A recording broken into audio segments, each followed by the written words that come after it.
Master final year దేవుని అంబుల పొది పాఠం పేరు. అంబులు పొది దేవుడు. మనకి 3 విషయాలు కనిపిస్తున్నాయి ఇక్కడ. దేవుని అంబుల పొది అంటే దేవుడు అంబుల పొదిని పెట్టుకున్నాడని, ఆ అంబుల పొది ఏమిటి తెలుసుకోవాలి. బైబిల్లో ఎక్కడైనా దేవుడు అంబులు వేసుకున్నాడని, ఆ పొది తగిలించుకున్నాడని మనం చదువుకున్నామా? ఆలోచిద్దాం. దేవుడు సైన్యములకు అధిపతి అని చదువుకున్నాం. సైన్యాలు నడిపించే వాళ్ళు శూరులు కదా, యుద్ధ శూరులు కదా. ఎవరైనా ఒక పనిని చేస్తే ఆ పనికి తగ్గట్టుగా వారి దగ్గర కొన్ని వస్తువులు ఉంటాయి. ఫర్ సపోజ్ పోలీస్ అనగానే మనకేం గుర్తొస్తుంది? లాఠీ గుర్తొస్తుంది, తుపాకీ గుర్తొస్తుంది. డాక్టర్ అనగానే ఏం గుర్తొస్తుంది? స్టెథోస్కోప్ గుర్తొస్తుంది. మనం ఎవరినైనా ఒక ప్రత్యేకమైన పనిని చేసే వాళ్ళని తలుచుకుంటే వాళ్ళ వాళ్ళ వస్త్రధారణ, వాళ్ళు ధరించే వస్తువులు, లేకపోతే వారు ఉపయోగించే పనిముట్లు మనకి వెంటనే ఊహలోనికి వచ్చేస్తాయి. ఇప్పుడు దేవుడు అనగానే ఆయన్ని ఏ విధంగా మనం ఊహించుకోవాలి? ఊహించుకోవడం అంటే లేనిది ఊహించుకోమని కాదు సుమా. ఆయనలో ఉన్న అనేక లక్షణాలలో ఒక లక్షణంగా ఈరోజు మనం ఒకటి తెలుసుకోబోతున్నాం. ఏంటంటే దేవుడు అంబులను ధరించాడు అని. అంబులను దేవుడు ధరించాడా అంటే అవును. అంబుల అవసరం ఏముంది? ఇప్పుడు ఎవరైనా అంబులు విసురుతున్నారా? పురాతన కాలంలో, అంటే ఈ అధునాతనమైన సాంకేతిక పరిజ్ఞాన అభివృద్ధి చెందక ముందు ప్రజలు తమ పట్టణాలను, తమ ప్రజలను కాపాడుకోవడానికి ఏదైనా పక్క ఊర్లతో కానీ, పక్క ప్రాంత ప్రజలతో కానీ గొడవలు జరిగినప్పుడు వాళ్ళ నుంచి రక్షించుకోవడానికి శత్రువుల మీదకి విల్లుతో కూడిన అంబులు ప్రయోగించేవాళ్ళు. అంబులు అంటే ఏం లేదండి, బాణాలు. ఈ బాణాలను ప్రయోగించి తాము రక్షించుకునేవారు. అంతేకాకుండా తమతో ఉన్న వాళ్ళని రక్షించేవాళ్ళు. అండ్ ఎవరు కూడా ఊరికనే అంబుల పొది ధరించుకోరు. మరి ఇప్పుడు దేవుడు అంబుల పొది ధరించుకున్నాడంటే కారణం ఉంది అని మనం అర్థం చేసుకోవాలి. ఓకే, దేవుడు అంబుల పొది ధరించుకుంటే ఆయన ధరించుకునే అంబులు ఎలా ఉంటాయి? ఇప్పుడు టెక్నాలజీ అభివృద్ధి పొందే కొద్దీ మనుషులు చేసే ప్రతి పనిముట్లు, వాటి యొక్క నిపుణత అనేది పెరిగిపోతుంది. దేవుడు ఉపయోగించే అంబులు ఎంత శక్తి గలవో మనం తెలుసుకోవాలి. దేవుడు మనుషుల కంటే జ్ఞానం కలిగిన వాడు, ప్రకృతిలో ఉన్న వాటికి జ్ఞానమే ఇచ్చినవాడు ఆయన. అటువంటి దేవుడు అంబులు ప్రయోగిస్తే ఎలాంటి అంబులు ప్రయోగిస్తాడో, అవి ఎంత పదునుగా ఉంటాయి, అవి శత్రువుల గుండెల్ని ఎలా చీలుస్తాయి, ఈ పాటలో మనం నేర్చుకోబోతున్నాం. ఇందుకే శత్రువులను చెదరగొట్టడానికి దేవుడు అంబుల్ని ఎలా వాడుతున్నాడు, ఎవరిపై వాడుతున్నాడు అంటే, దేవునికి శత్రువులు ఉన్నారా? మళ్ళీ ఇదొక ప్రశ్న. దేవునికి ఎవరైనా ప్రత్యర్థులు ఉన్నారా? దేవుని గెలిచేవారైతే లేరు, కానీ దేవునికి శత్రువు అయితే మాత్రం అక్కడ ఉన్నాడు. వాడే అపవాది. వాడు ఎందుకు శత్రువు అయ్యాడు అంటే, తన పిల్లలకు మాత్రమే పరలోకం ఇస్తానని దేవుడు అన్నాడు. దేవదూతలకు పరలోకాన్ని ఇవ్వను అని చెప్పాడు. పరలోకం దేవదూతలకు ఇవ్వను అన్నందుకు ప్రధాన దూతగా ఉన్న అపవాది దెయ్యంగా మారింది. నేను దక్కించుకోలేని పరలోకం నీ పిల్లలను కూడా రానివ్వను అని చెప్పి దేవుని పిల్లల్ని దేవునికి కాకుండా చేయాలనుకుంది. కనుక దేవునికి శత్రువుగా మారింది అపవాది. తన పిల్లల్ని తన దగ్గరికి రాకుండా దేవునికి దూరం చేస్తుంది కనుక అపవాది దేవుని శత్రువు. అపవాది దేవుని శత్రువు అయితే ఇప్పుడు దేవుడు ఉపయోగించే అంబులు ఎవరి మీదకై ఉండాలి అంటే ఖచ్చితంగా అపవాది మీదకి. అపవాది మీదకి దేవుడు అంబులు విసరాల్సిన అవసరం ఉందా? ప్రకటన గ్రంథం 12వ అధ్యాయం 7వ వచనంలో, అంతటా పరలోకమందు యుద్ధము జరిగేను, మిఖాయేలును దాని దూతలను, అపవాదిని దాని దూతలతో యుద్ధం జరిగింది అన్నాడు. పరలోకంలో యుద్ధం జరిగితే దేవుడు ఇంటర్ఫీర్ అవ్వకుండా దూతను పంపించాడు తన ప్రతినిధిగా. అంబుని ఏమైనా విసిరాడా పరలోకం నుంచి? అది తగిలి ఒక ఘట సర్పం ఏమైనా గుచ్చుకొని అది చనిపోయి పాతాళంలోకి వెళ్ళిపోయిందా? ఊహాజనకంగా ఆలోచిస్తే ఇలాగే అనిపిస్తుందేమో, కానీ వాస్తవానికి వస్తే దేవుడు తన నోటి ఊపిరి చేత అపవాదిని నాశనం చేయగలడు. కానీ కానీ ఆయన కోరుకున్న ప్రణాళిక అది కాదు, ఆయన సంకల్పం అది కాదు. మరి ఏమిటి ఆయన సంకల్పం అంటే 127వ కీర్తన 4వ వచనం. 127వ కీర్తన 4వ వచనం. యవన కాలమందు పుట్టిన కుమారులు బలవంతుని చేతిలోని బాణముల వంటి వారు, వారితో తన అంబుల పొది నింపుకుని వాడు ధన్యుడు. అట్టివారు సిగ్గుపడక గుమ్మములలో తమ విరోధులతో వాదించుదురు. ఇక్కడ అంబుల పొది నింపుకునేవాడు ధన్యుడు అంటున్నాడు. అంబుల పొదిని ఎలా నింపుకుంటారు? అంబులతోనే, వీళ్ళు బాణాలతోనే కదా అంబుల పొదిని నింపేది. ఇప్పుడు దేనితో అంబుల పొది నింపుకోవాలనుకుంటున్నారు అంటే, యవ్వన కాలంలో పుట్టిన కుమారులు ఎవరైతే ఉన్నారో అలాంటి వారిని అంబుల పొదిలో నింపుకోవాలి. అలా నింపుకునేవాడు ధన్యుడవుతాడు. అలా ఎవరైతే అంబుల పొది నిండా యవ్వన కాలంలో పుట్టిన కుమారుల్ని నింపుకుంటారో వాళ్ళు విరోధులతో గుమ్మంలో సిగ్గు పడకుండా ధైర్యంగా వాదిస్తారనే వాక్యం మనకు సెలవిస్తుంది. అంటే యవ్వన కాలంలో పుట్టిన కుమారులతో అంబుల పొది నింపుకునేవాడు ధన్యుడు అన్నాడంటే, ఈ అంబుల పొదిలో కుమారులు నింపుకునే వాళ్ళు ఎవరు? అంబులెవరు అంటే ఇక్కడ మొదట మనకు అర్థమవుతుంది, అంబులంటే పనిముట్లు కాదు, అంబులంటే వస్తువులు, ఇనుపవి, కట్టెతో చేసినవి కాదు. మనుషులే దేవుని అంబులు. మనుషులు బాణాల? అవును, మనుషులే బాణాలు. మనం ఎలా చెప్పగలము అంటే,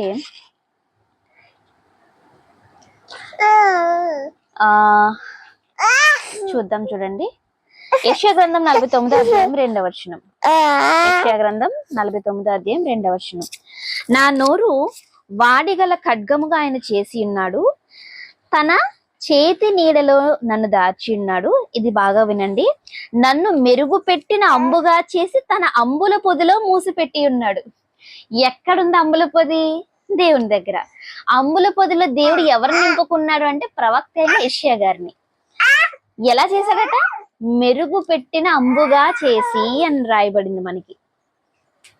మెరుగు పెట్టిన అంబుగా చేసి అంటే, అంబులు చూడండి వాడకుండా ఉంటే అవి తుప్పు పట్టేయచ్చు, అవి పదునుగా ఉండకపోవచ్చు. ఏంటి, ఎదుటి శత్రువు గుండెని చీల్చాలి అంటే అవి పదునుగా ఉండాలి, అంతే కదా.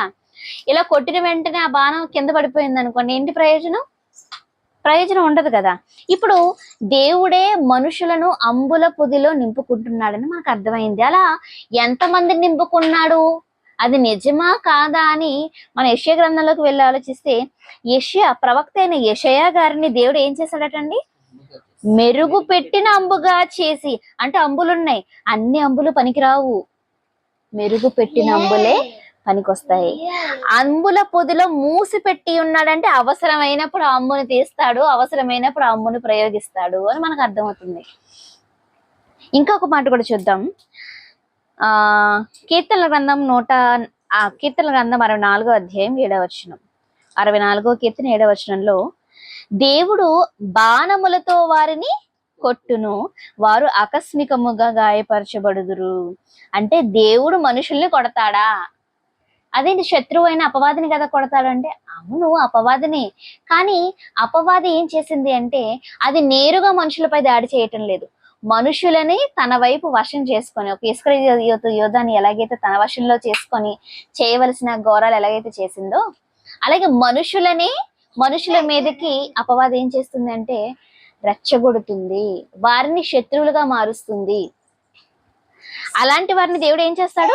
బాణములతో కొడతాడు అంటున్నాడు. ఇక మరొక మాట కూడా చూద్దాం. 7వ కీర్తన 12వ వచనం.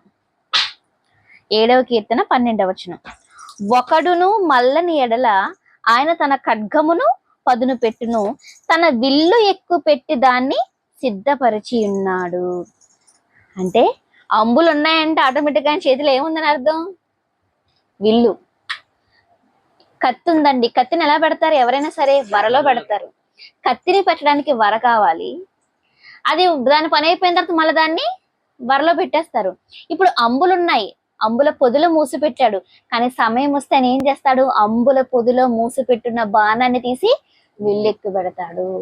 అంటే దేవుడు విల్లుని బాణాలని ఉపయోగిస్తున్నాడు. ఎవరైతే దేవునికి విరోధంగా ఉంటారో వాళ్ళపై ఎక్కువ పెడుతున్నాడు. ఆ ఎక్కువ పెట్టే బాణాలు మరెవరో కాదు, దేవుని పిల్లలైన భక్తులు, యవ్వన కాలంలో పుట్టిన కుమారులు అని మనకి అర్థమవుతుంది. మరి దేవుడు ఒకవేళ విల్లు ఎక్కువ పెడితే ఆ ఎక్కువ పెట్టిన బాణం ఎదుటి శత్రువుల్ని ఏం చేయాలి? చీల్చేయాలి. దేవుడు చాలా బాణాలని ఇప్పటికే తన అంబుల పొదలో నింపుకున్నాడని, అనేక బాణాలని తన శత్రువుల మీదకు ప్రయోగించాడని ఆయా సందర్భాలను బైబిల్లో చదివితే మనకు అర్థమవుతుంది. ఒక బాణం యెషయా గారు అని మనం చదువుకున్నాం యెషయా గ్రంథంలో. అలా ఆయన ప్రయోగించిన బాణాల్లో మనకు బాగా తెలిసిన పదునైన మెరుగుపెట్టిన బాణం దావీదు గారు. దావీదు దేవుని అంబుల పొదిలో నుండి వచ్చినవాడా అంటే అవును. గొల్యాతు ఇశ్రాయేలీయులందరి మీద గర్వంతో తిరస్కరించి దేవుని దూషించి మాట్లాడుతున్నప్పుడు దేవుడు పదునైన మెరుగుపెట్టిన బాణాన్ని గొల్యాతు మీద విడిచిపెట్టాడు. ఆ గొల్యాతుని చంపటానికి వచ్చిన ఆ బాణం సైజ్ ఎలా ఉందో చెప్పమంటారా? చాలా చిన్నది. గొల్యాతు కుక్కలాంటి నువ్వు నా మీదకి వస్తావా అని అన్నాడు. అంటే సౌలు మంచి ఎత్తరి సైనికులు, అందరూ దేహదారుఢ్యం కలిగిన వాళ్ళు, మనుషులందరి దృష్టిలో వీళ్ళు మంచి సైనికులు, రక్షకులు, ఇక యుద్ధం చేసే యుద్ధశూరులు అనుకున్నారు. కానీ దేవుడు వాడుకునే మెరుగైన బాణం వయసు చిన్నది, ఎత్తు చిన్నది. కానీ అతని ఆలోచన విధానాన్ని బట్టి దేవుడు ఏం చేశాడంటే దావీదుని తన కంబుగా ఆయన నిర్ణయించుకున్నాడు. అలా నిర్ణయించుకొని తన బాణాన్ని గొల్యాతు మీదకి విడిచిపెట్టాడు. అందరూ స్లింగ్ షాట్ తో గొల్యాతుని కొట్టి చంపేశాడు దావీదు అనుకుంటారు. కాదు, దేవుడు తన బాణంతో గొల్యాతుని చంపాడు. గొల్యాతుని గులకరాయితో చంపేశాడా? మనం గులకరాయినే చూస్తున్నాం. కానీ మనం తెలుసుకోవాల్సింది ఏంటంటే దేవుడు తన అంబుల పొదిలో నుంచి ఒక పదునైన బాణాన్ని తీసి గొల్యాతుని చంపాడు. అర్థమవుతుందండి? ఇక ఏలియా గారి విషయానికి వద్దాం. ఈయన మహాపదునైన మెరుగైన బాణం.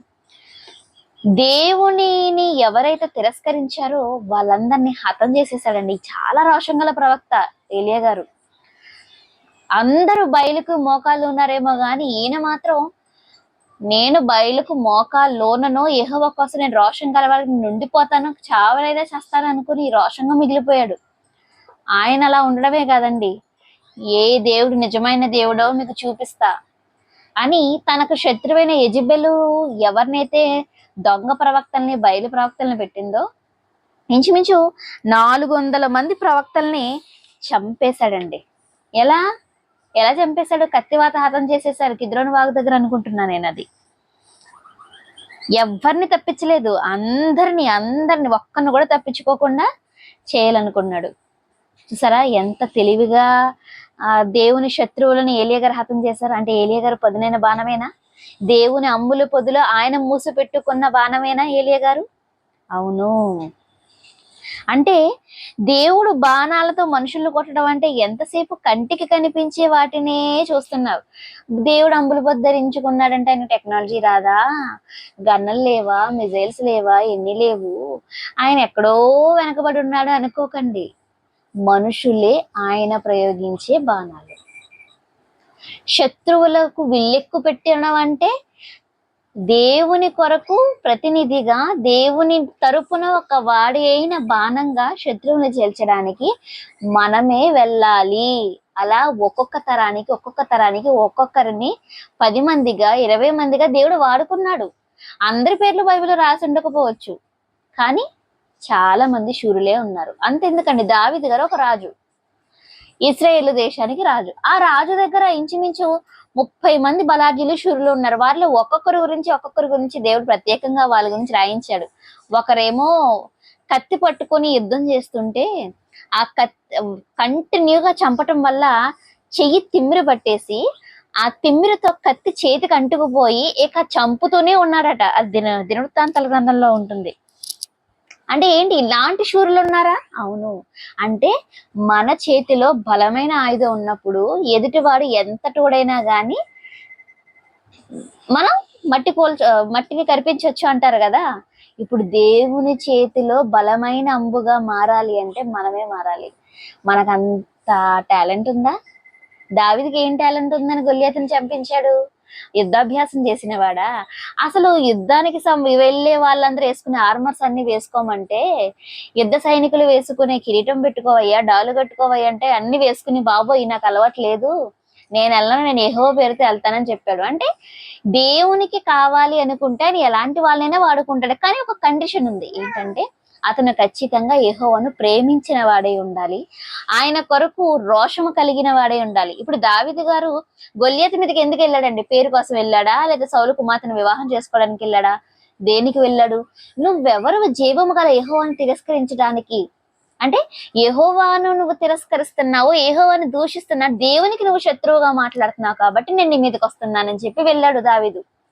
ఏలియా గారు అలాగే వెళ్ళారు, అంతేనండి. యెషయా గారు అంతే. అంటే ఏ కాలంలో మనం చూసినా దేవుడు ఉపయోగించే బాణాలన్నీ దేవుని ప్రేమించేవి, దేవుని కోసం ప్రాణాలైనా కానీ అర్పించే వాళ్ళే బాణాలుగా పదునైన వారిగా ఉన్నారు అని మనకు అర్థమవుతుంది ఏమండి. ఓకే, మరి దేవునికి ఇష్టమైన బాణాలు అవ్వాలి అంటే, దేవుని చేతిలో మెరుగుపెట్టిన బాణాలుగా మారాలంటే ఎలా ఎలా సాధ్యం? చిన్నప్పుడు మనం ఒక కథ చదువుకున్నాం కదా, ద్రోణాచార్యుడా. ఒక కథలో ఆ గురువు లేడు, కానీ ఒక మట్టి బొమ్మ చేసుకొని ఆ మట్టి బొమ్మను చూసి విల్లెక్కు పెట్టడానికి చూస్తాడట. అలా చూసినప్పుడు ఏకలవ్యుడు అతని పేరు ఏం చేశాడంటే, నాకు నువ్వు విద్య నేర్పనన్నాడు కాబట్టి నేనే అతను బొమ్మ పెట్టుకొని, మట్టి బొమ్మ చేసుకొని, అతను నాకు నేర్పించినట్టుగా నేనే ఊహించుకొని నేను మంచి విలుకాడిని అవుతాను అని చెప్పి విలువిద్య నేర్చుకున్నాడట. ఆఖరికి గురువే ఒకనొక సందర్భంలో చూసినప్పుడు, ఏంటి నేను నేర్పకుండానే ఇంతటోడయ్యాడా అని చెప్పేసి నాకు గురుదక్షిణ కావాలి అని అతను బొట్టన వెళ్ళి కోరుకున్నాడట. అలాంటి గురువు కాదు మన తండ్రి. ఆయన తండ్రి, కానీ మెరుగు ఎలా పెడతాడు అంటే, ఆ మెరుగు పెట్టే బాధ్యత ఒక గురువుకి అప్పచెప్పాడు. ఎవరా గురువు? ఎలాంటి గురువుల దగ్గర మెరుగు పెడుతున్నాడు దేవుడు? ఏమండి, ఇప్పుడు మీరు గన్ షూటింగ్ ఉంటదండి, ఆ షూటింగ్ కి వెళ్ళాలంటే అక్కడ నేర్పర్లైన గురువులు ఉంటారు, వాళ్ళ దగ్గరికి వెళ్ళి నేర్చుకోవాలి, అంతేనండి. ఇప్పుడు తుపాకీ పేల్చాలంటే గురువు ఉండాలి, విల్లెక్కు పెట్టాలంటే గురువు ఉండాలి. మరి దేవుడు విల్లెక్కు పెట్టాలంటే ఆ విల్లులోని బాణాలకి మెరుగు పెట్టేది ఎవరు? ఎలా పెట్టాలి? ఆ విల్లులో ఉన్న బాణాలకు మెరుగు పెట్టాల్సింది ఎవరో తెలుసా? తల్లిదండ్రులు. తల్లిదండ్రులు బాణాలుగా చేసి దేవునికి అప్పచెప్పాలి, దేవుని బాణాలుగా వారిని మార్చాలి. పిల్లలు బాణాల, తల్లిదండ్రులు గురువులా అంటే ఖచ్చితంగా. ఎందుకంటే మనం మొదటి చదువుకున్న వచనంలో 127వ కీర్తన 4వ వచనం, యవ్వన కాలమందు పుట్టిన కుమారులు బలవంతుని చేతిలో బాణముల వంటి వారు, వారితో తన అంబుల పొది నింపుకునేవాడు ధన్యుడు. అంటే కుమారులు ఎవరికి పుడుతున్నారు? తల్లిదండ్రులకు పుడుతున్నారు. ఈ తల్లిదండ్రులకు పుట్టేవారు బలవంతుని చేతిలో బాణాలు అవ్వాలి, దుష్టుని చేతిలో కాదు సుమా. బలవంతుడు దేవుడు, ఆయనకి మించిన బలం ప్రపంచంలో ముల్లో కల్లో ఎవరికి లేదు. వాళ్ళు గనక బలవంతుని చేతిలో బాణాలు అయ్యారా సంతోషం, లేదా అపవాది చేతిలో వాళ్ళ ఆయుధంగా మారారా, ఇటు సమాజానికి దేవునికి వాళ్ళ స్వనాశనానికి వాళ్ళు కారకులవుతారు. ఇప్పుడు దేవుడు కూడా పిల్లల్ని ఇచ్చి వాళ్ళని ఎలా చేయమన్నాడు అంటే బాణాలుగా చేయమన్నాడు. అందుకే కూర్చున్నప్పుడు, పడుకున్నప్పుడు, లేచినప్పుడు ఏం చేయమన్నాడు? నన్ను గూర్చి మాట్లాడాలి. ద్వితీయోపదేశకాండ 4వ అధ్యాయం 9వ వచనంలో కానివ్వండి, ద్వితీయోపదేశకాండ 6వ అధ్యాయం 6 నుండి 9 వచనాల్లో కానివ్వండి, ఏమన్నాడు? నేను నీకు ఆజ్ఞాపించి మాటలు నీ హృదయంలో ఉండవలెను, నీ కుమారులకు వాటిని అభ్యసింపచేసి. అభ్యాసం చేయాలి. ఏ అభ్యాసం? యుద్ధాభ్యాసం కాదు, దేవుని మాటలను అభ్యసించాలి. అందరూ పిల్లలకి అభ్యాసం, అక్షరాభ్యాసం చేస్తారు. దేవుడు ఏ అభ్యాసం చేయమంటున్నాడు? యుద్ధాభ్యాసం. ఆ యుద్ధాభ్యాసమే పదునైన మెరుగు పెట్టిన బాణంగా మీ పిల్లలు మారడానికి మీరు వాళ్ళకి ఏం చెయ్యాలి? వాక్యం నేర్పించాలి. వాక్యం అంటే ఏంటో కాదండి.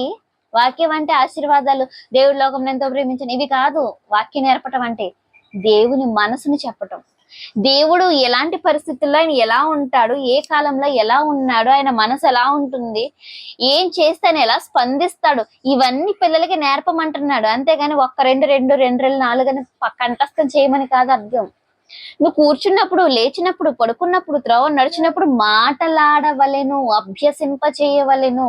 ఇది చేస్తే దేవునికి ఇలా ఇలా ఉంటుంది, ఇలా చేస్తే ఇలా ఉంటుంది, ఇలా చేస్తే దేవుడిని ఇష్టపడడు, దేవుడిని వాడుకోడు, దేవుడిని తన బాణంగా తన అంబుల పొదులకు చేర్చుకోడు అని తల్లి తండ్రి పిల్లలకి నేర్పాలి.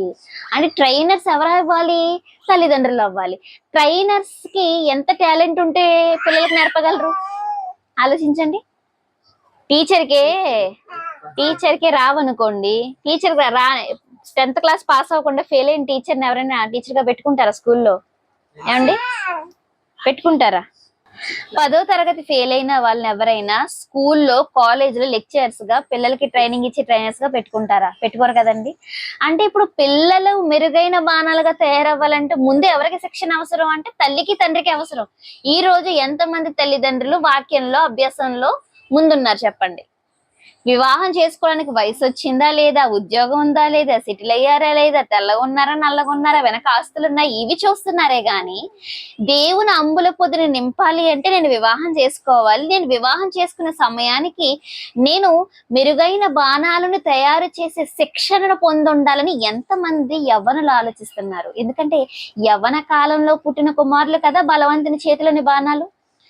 మరి బలవంతుని చేతిలో బాణాలుగా మీరు మీ పిల్లల్ని తయారు చేయాలంటే మీరు ముందు బాణం కావాలి. అలా బాణం కావాలంటే తల్లిదండ్రులారా, మీకుందా దేవుని జ్ఞానం? దేవుని గురించిన అభ్యాసాన్ని మీరు చేసుకున్నారా? ఆలోచించండి.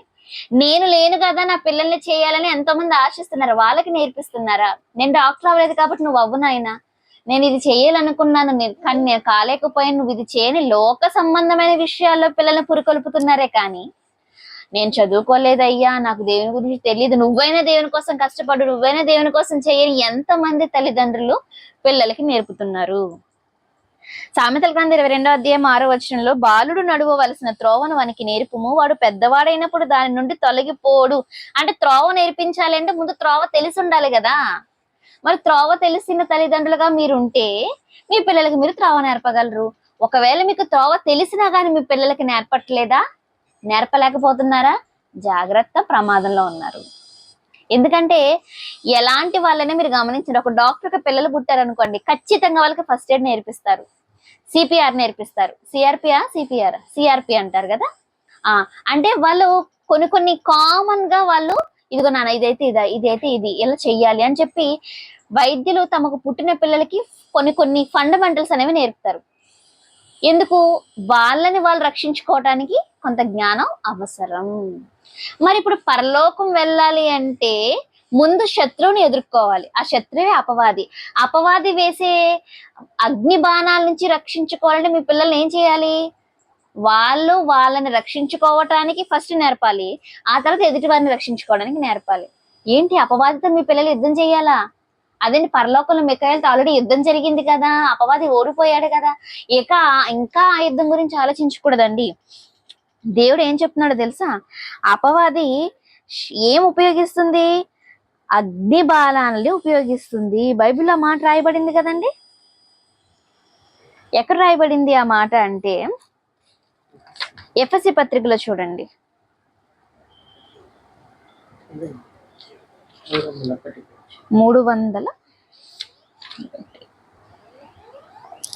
ఎఫెసీ పత్రిక 6వ అధ్యాయం 16వ వచనం. ఇవన్నీ గాక విశ్వాసమును డాలు పట్టుకునండి, దానితో మీరు దుష్టుని అగ్ని బాణములను ఆర్పుటకు శక్తిమంతులగుదురు. దుష్టుని అగ్ని బాణములు ఆర్పుటకు అంటే అపవాది ఏం ప్రయోగిస్తుంది? అది కూడా బాణాలు ప్రయోగిస్తుంది. దేవుడు ఏది చేస్తే అదే కాపీ. ఇప్పుడు అగ్ని బాణాలు వచ్చాయి అనుకోండి, అగ్ని వస్తే ఏమైపోతుంది? మనకు కాలితే చచ్చిపోతారు కదా, తగలబడిపోతారు కదా.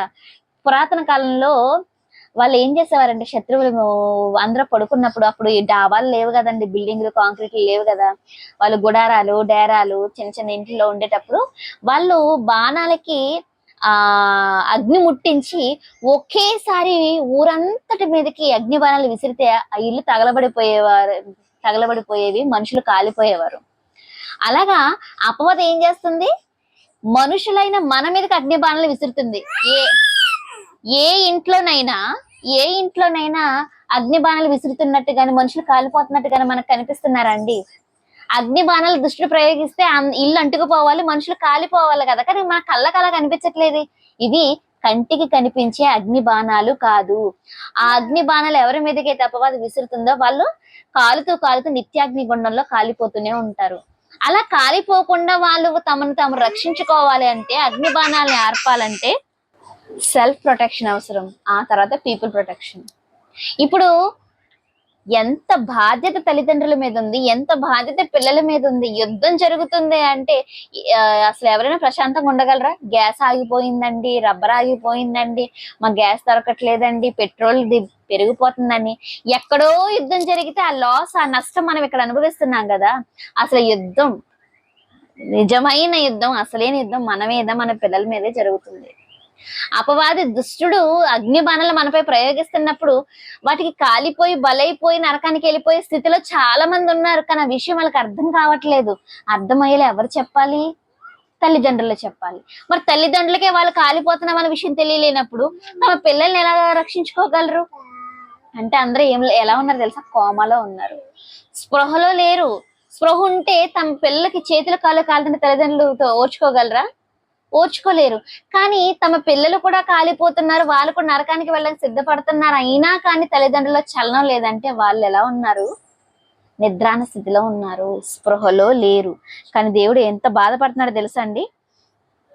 యోబు గ్రంథం 21:11 వారు తమ పిల్లలను మందలుగా బయటకు పంపుదురు, వారి పిల్లలు నటనము చేదురు.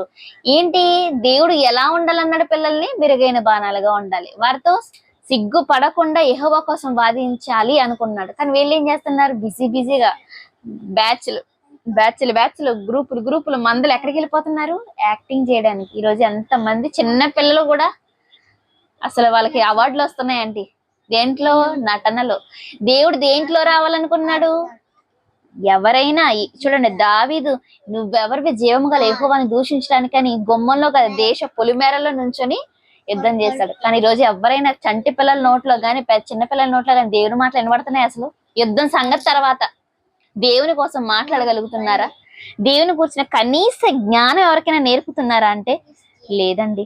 మరి అలా లేనప్పుడు దేవుని అంబుల పొది ఎలా నిండుతుంది చెప్పండి? దేవుని అంబుల పొది ఎలా నిండుతుంది? దేవుని అంబుల పొది నిండటం లేదు, కానీ అపవాది అంబుల పొది నిండుతుంది. స్కూళ్ళు నిండిపోతున్నాయి, డాన్స్ క్లాసులు నిండిపోతున్నాయి, యాక్టింగ్ క్లాసులు నిండిపోతున్నాయి, సంగీతం క్లాసులు అన్ని నిండుగా ఉంటాయి. మీరు చూడండి, హాస్పిటల్ నిండుగా ఉంటాయి, సినిమా థియేటర్లు నిండుగా ఉంటాయి, షాపింగ్ మాల్ నిండుగా ఉంటాయి. ఖాళీగా ఉండేదంటే చర్చి. అంటే దేవుని కోసం బ్రతికేవాడు, దేవుని కోసం వాదించేవాడు. మీరు నిజంగా సత్యం తెలిసిన సంఘాల్లో మనుషులు ఉండరండి. మీరు బయట ఏ సంఘాలకైనా వెళ్ళండి, వాళ్ళ వాక్యం మీరు వెళ్ళిపోతారు, కానీ యుద్ధాలు చేయరు. వాళ్ళు దేవుని కోసం నోరెత్తి యుద్ధం చేసి వాదించే వాళ్ళుగా వాళ్ళు లేరు. ఎక్కడైతే ఇదిగో మీరు దేవుని కోసం నిలబడాలి, మీ గొంతెత్తాలని ఎక్కడైతే చెప్తారో అక్కడ 2, 3, 4 అంతే. మరి అంబుల పొది ఎలా నింపుకుంటాడు దేవుడు? అంబుల పొది ఆయన నింపుకోలేకపోతుందంటే ఆయన అసమర్థుడని కాదు. ఎవరినైతే నమ్మి బాణాలను ఇదిగో ఇది నీకు ఇచ్చాను, ఇదిగో ఇది నీకు ఇచ్చాను అని చెప్పి దేవుడు చాలా మందికి ఇస్తున్నాడు, వాళ్ళు నింపలేకపోతున్నారు. మరి ఇచ్చిన పని సరిగా చేయకపోతే ఏమవుతుందండి? నీ చేతికి వచ్చిన ఏ పని అయినా శక్తి లోపం లేకుండా చేయమని దేవుడు చెప్పినప్పుడు మరి తల్లిదండ్రులు ఏం చేస్తున్నారు? తల్లిదండ్రులు వారికి ఖచ్చితంగా శిక్షణ ఇవ్వాలి. 106వ కీర్తన 37వ వచనంలో వారు తమ కుమారులను తమ కుమార్తెలను దెయ్యములకు బలిగా అర్పించిరి అని చెప్పారు. చూసారా? అంటే దేవుని పొదిలో బలమైన భారాలుగా ఉండాల్సిన వాళ్ళు తీసుకెళ్లి తల్లిదండ్రులు ఏం చేశారంట? దెయ్యాలకు బలి ఇచ్చేశారు. ఏంటి దెయ్యాలకి పిల్లలు బలిస్తారా అంటే ఏమండి, ఒంగోలు పరిసర ప్రాంతాల్లో కానీ చాలా ఇప్పటికి ఎంత టెక్నాలజీ డెవలప్ అయినా కానీ పిల్లల్ని బలిచ్చేస్తున్నారంటే కడుపున పుట్టిన పిల్లని నరికి చంపేసి ఇదిగో మేము బలిచ్చామంటున్నారు. ఇది ఎంత కఠినం, ఎంత అసలు వినడానికి ఎంత భయంకరంగా ఉంది మాట. ఇది అవాస్తవం కాదు, కట్టుకథలు కాదు, ఎవరో ఒకరు ఎక్కడో జరిగిందని అనుకుంటున్నారేమో. కాదు, దేవునికి కాక లోకంలో దేనికి మీ పిల్లల్ని మీరు ప్రతిష్ఠించినా వాళ్ళని మీరు బలి చేసినట్టే, వాళ్ళని నరకానికి పంపినట్టే. అర్థమవుతుందా? మీ పిల్లల్ని దేవునికి బాణాలుగా మీరు చెప్పలేకపోతే వాళ్ళు ఎక్కడికి వెళ్ళిపోతారండి? నరకానికి వెళ్ళిపోతారు. వాళ్ళు నరకానికి వెళ్ళిపోవడానికి కారకులు ఎవరో కాదు, ప్రత్యక్షంగా పరోక్షంగా తల్లిదండ్రులైనా మీరే అవుతారు. ఏమండి, ఆలోచించండి. ఒకనాడు తన దగ్గరున్న సేవకులతో అపవాదిని ఓడించేశాడు దేవుడు. కానీ తన కుమారులతో అపవాదిని ఓడించాలనుకుంటున్నాడు. దేవుడు చేయాలనుకున్న యుద్ధం ఇది. యేసుక్రీస్తు వారు వచ్చారు, అపవాదిని ఓడించాడు. చావు దెబ్బ తగిలింది అని రాయబడింది ప్రకటన గ్రంథంలో. కత్తి వాత పడ్డాడు, తెలుసు కదా మన ప్రకటన గ్రంథంలో. దేవదూతల చేత దెయ్యం ఓడిపోయింది, పరలోకంలో స్థలం లేదు, వెళ్ళిపోయింది. దేవుడు కోరుకున్నది పనోళ్ళ చేత అపవాదిని ఓడించాలని కాదు, తన కడుపున పుట్టిన పిల్లలతో, అంటే తన గర్భవాసం నుండి వచ్చిన పిల్లల చేత అపవాదిని జయించాలనుకున్నాడు. అందుకే వారిని తన అమ్ముల పొదిలో నింపుకోవాలనుకున్నాడు. ఇదే దేవుని అమ్ముల పొది పాఠం. ఓకేనా? బలమైన అంబుగా మారతారా? దేవుని గెలిపిస్తారా? లేకపోతే దెయ్యపు బాణాలకి బలైపోతారా? ఆలోచించండి, మంచి నిర్ణయం తీసుకోండి. సమాజాన్ని రక్షించే బాధ్యత మనపై ఉంది. రక్షించాలి కదా సమాజాన్ని అని ముందు మనల్ని రక్షించుకోవాలి, తర్వాత ఎదుటివారిని రక్షించాలి. ఓకేనండి?